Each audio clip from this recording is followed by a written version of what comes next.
Hi bro, hi ఎలా అనిపించింది? Excellent అన్న, మార్వెలస్. విజువల్ అయ్యాలని ఉంది థియేటర్ లో అయితే.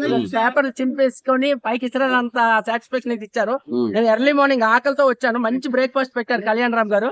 డైరెక్టర్ గారు యాక్సెప్ట్ సార్, మీరు ప్రతి సీన్ ఎక్కడ బోరింగ్ లేకుండా స్క్రీన్ ప్లే ఎడిటింగ్ ఎక్సలెంట్ చేశారు. యాక్చువల్ ఎడిటింగ్ అక్కడక్కడ బోర్ కొడుతుంది, అక్కడ ఏ సీన్ కట్ చేయాలో తెలియక ఎడిటింగ్ మార్చేస్తుంటారు. ఈ సినిమాలో అలాంటి ఎడిటింగ్ మాత్రం బాగా చేశారని చెప్పొచ్చు. స్క్రీన్ ప్లే కూడా అలా బాగా బాగోలేదంటే అది వాళ్ళ ఒపీనియన్ అలా. సినిమా చూసి నేను హ్యాపీగా ఫీల్ అయ్యాను కాబట్టి మీ ముందుకు వచ్చి హ్యాపీగా చెప్తున్నాను. అమిగోస్ తో పోల్చేద్దన్న, అట్లా అయితే మరి కొన్ని సినిమాలు చాలా వరకు ఉంటాయి కదన్న. సల్మాన్ ఖాన్ కే ఫ్లాప్ లు ఉన్నాయన్న, షారుఖ్ ఖాన్ కే ఫ్లాప్ లు ఉన్నాయి. అట్లా అయితే మరి కళ్యాణ్ రామ్ కే ఏమన్నా, ఆయన యుఎస్ లో ఎంఎస్ చేశాడు, ఆయన కాల్ మీద కాల్ వేసుకున్నా చాలు. కానీ ఆయనకు కొన్ని సీన్లు బింబిసారాలో లాగా ఉన్నాయని అంటున్నారు. సారీ, నేను బింబిసారా చూడలేదన్న.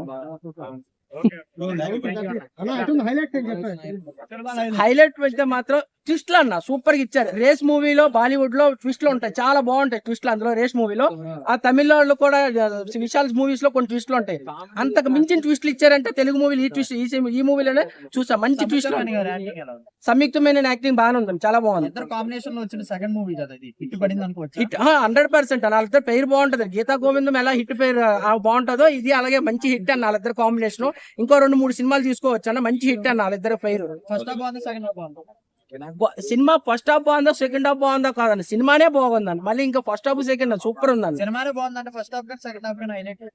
క్లైమాక్స్ హైలైట్ ఉందన్న. లాస్ట్ 10 minutes ఎక్సలెంట్ ఉంది. అసలు లెగిసిపోతా మన ప్రేక్షకులు కూడా కూర్చోబెట్టి చూపించారు డైరెక్టర్ గారు. 5 రేటింగ్ 5.4 అండి.